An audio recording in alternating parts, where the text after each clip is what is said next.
वानी जंग तेज है। इसी बीच लंबे समय से नाराज चल रहे राज्यसभा के उप सभापति और जेडीयू सांसद हरिवंश की सीएम नीतीश से मुलाकात हुई। बताया जा रहा है कि सांसदों से मिलने के कार्यक्रम के दौरान दोनों के बीच में 45 मिनट से ज्यादा देर तक मुलाकात हुई है और अब इस मुलाकात के बाद कई सियासी मायने निकाले जा रहे हैं। आपको बता दें कि हरिवंश को प्रधानमंत्री नरेंद्र मोदी और नीतीश कुमार दोनों का बेहद करीबी माना जाता है। ऐसे में हरिवंश के बीजेपी में जाने की कई बार अटकलें भी लगाई जा रही थी, लेकिन अब इस मुलाकात के बाद सवाल उठ रहे हैं कि आखिर नीतीश कुमार के मन में क्या चल रहा है। हालांकि कुछ दिनों से एनडीए खेमे में एनडीए से जुड़े कई नेता ये दावा भी कर रहे हैं कि जेडीयू में जल्द ही टूट होगी। हालांकि जेडीयू की तरफ से इस दावे को बार बार खारिज किया जाता रहा है।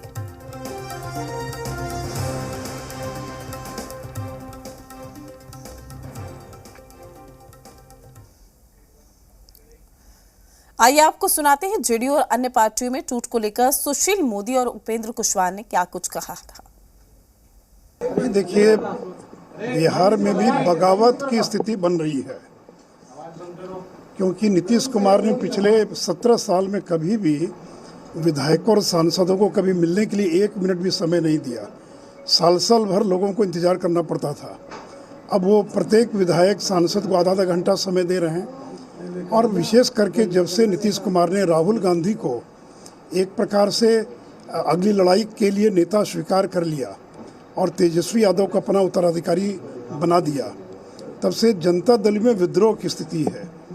कोई भी जनता दल का विधायक सांसद न तो राहुल गांधी को स्वीकार करने के लिए तैयार है और न ही तेजस्वी यादव।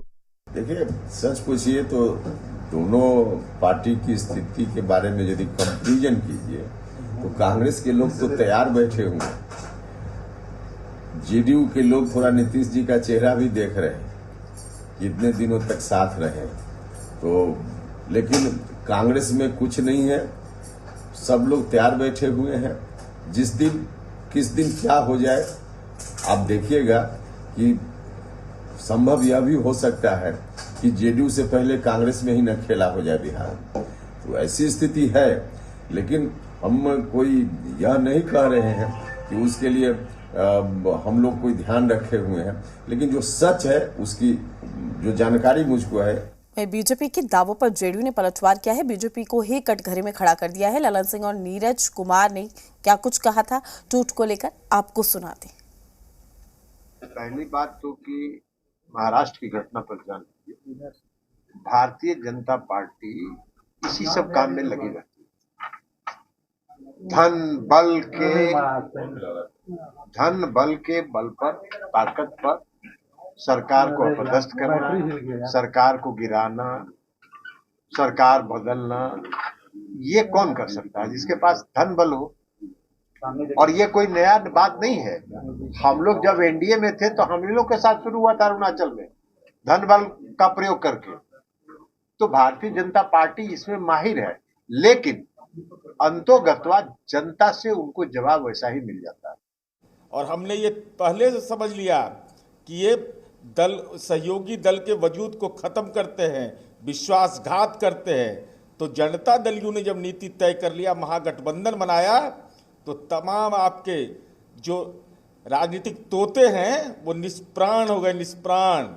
और जितनी भी ताकत आप लगा लीजिए, अरे विपक्ष की एकता की जो मुहिम शुरू हुई है आपके द्वारा कुत्सित षड्यंत्र से ये रुकने वाला नहीं है।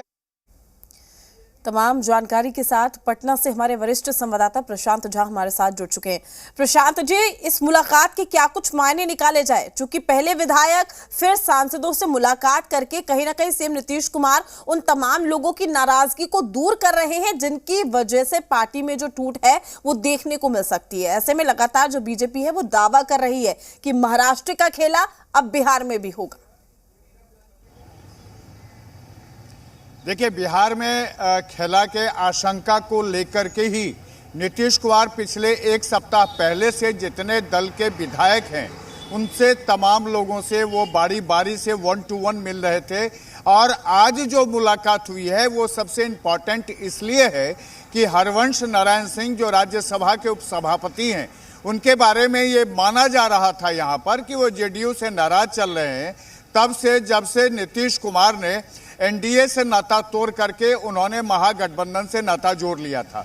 उसके बाद ये कयास लगाए जा रहे थे कि लोकसभा के 16 सांसद तो नीतीश कुमार के हैं, लेकिन राज्यसभा के जो 5 सदस्य हैं उसमें से एक सदस्य वो नीतीश कुमार के जो डिसीजन है उससे वो अपने को अलग कर रहे हैं। वो एक सदस्य राज्यसभा के उपसभापति हरिवंश नारायण सिंह थे। लेकिन आज जिस तरह से हरिवंश नारायण सिंह से लगभग 45 से 50 मिनट की मुलाकात हुई, दोनों के बीच में जो गिले शिकवे थे वो दूर कर दिया गया, और साथ में जो 2024 की रणनीति है या और भी जो सियासी अभी उठापटक पूरे देश में चल रहा है उसको लेकर के बातें हुई। हालांकि उसके बाद से दोनों में से कोई भी मीडिया के सामने नहीं आए हैं ताकि ये पता चल सके कि आखिर दोनों के बीच में क्या बातें हुई हैं। लेकिन जो कयास लगाए जा रहे हैं उसमें साफ तौर पर यह कहा जा रहा है कि हरिवंश नारायण सिंह को मनाने की जो कोशिश थी जेडीयू की और नीतीश कुमार की, उसमें जेडीयू सफल हुआ है, नीतीश कुमार सफल हुए हैं और दोनों के बीच में मुलाकात भी हो गई है।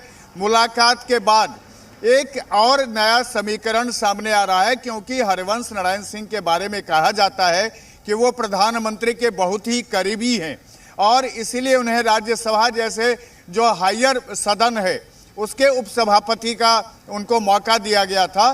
तो ऐसे में यह भी कयास लगाए जा रहे हैं कि क्या नीतीश कुमार फिर से एक बार दल बदल करेंगे या गठबंधन को बदलेंगे। प्रशांत जी, लाजमी है क्योंकि विपक्ष भी लगातार यही दावा कर रहा है कि सीएम नीतीश कुमार भी यू टर्न ले सकते हैं। क्या वाकई हम ये कहें कि बिहार में जिस खेला की बात बीजेपी लगातार कर रही है उसका महज ये ट्रेलर है? देखिए, इसको आप ट्रेलर ही मान लीजिए, इसलिए कि जिस तरह से सीबीआई ने तेजस्वी यादव को चार्जशीट किया है, अब तक चार्जशीट तेजस्वी यादव नहीं थे, लेकिन तेजस्वी यादव के चार्जशीट होने के बाद एक सवाल खड़ा हो गया जो संवैधानिक संकट है कि किसी भी व्यक्ति के चार्जशीटेड होने के बाद उन्हें डिप्टी सीएम के पद पर कैसे रखा जाए। इन्हीं सब मामलों को लेकर के आज जब ये मुलाकात हुई है तो उसमें गंभीर बातें हुई हैं, लेकिन ये गंभीर बातें क्या हैं और क्या निकलकर सामने आएगा ये तो थोड़ी देर बाद पता चल पाएगा। लेकिन इतना तो तय है कि जो भगदड़ मचने की आशंका और जिसकी आशंका बाकी विपक्ष यहाँ पर कह रही है उससे ही सशंकित होकर नीतीश कुमार ने तमाम विधायकों से, राज्यसभा के सांसदों से, लोकसभा के सांसदों से, पार्टी के जो सीनियर लीडर्स हैं उन तमाम लोगों से उन्होंने मुलाकात की है। मुलाकात अभी चल रहा है और इसके बाद ये फाइनल हो पाएगा कि इस जो तमाम नेताओं से मुलाकात के बाद इसका फल क्या निकला, इसका नतीजा क्या निकला। लेकिन इतना तय है कि बिहार में सियासी जो अभी आकलन चल रहा है उसमें कहीं न कहीं कोई बड़ा हेर फेर होने जा रहा है। जी प्रशांत जी, देखिए बड़ी बात यह है 2024 और 25 करीब है। इसी बीच सीएम नीतीश कुमार एक तरफ विपक्ष को एकजुट करने की कोशिश कर रहे हैं, लेकिन दूसरी ओर लगातार न सिर्फ बिहार से बाकी राज्यों से भी यही दावे किए जा रहे हैं कि बिहार में खेला होने वाला है। और कई बार जो नाराजगी है जेडीयू की, अगर हम बात करें, महागठबंधन की बात करें, नाराजगी खुलकर सामने आई है कि नीतीश कुमार कहीं ना कहीं समय नहीं देते विधायकों को और सांसदों को। बिल्कुल, मैं आपके पास लौटूंगी, लेकिन वित्त मंत्री विजय चौधरी क्या कुछ कहते हुए नजर आ रहे हैं, पहले उनको सुनते हैं। तो वो उसको अति गोपनीय ढंग से भाजपा के स्टाइल में उसको अमली जामा पहनाएंगे, जैसा कि महाराष्ट्र में हुआ, अगर कोई संपर्क में रहता है तो।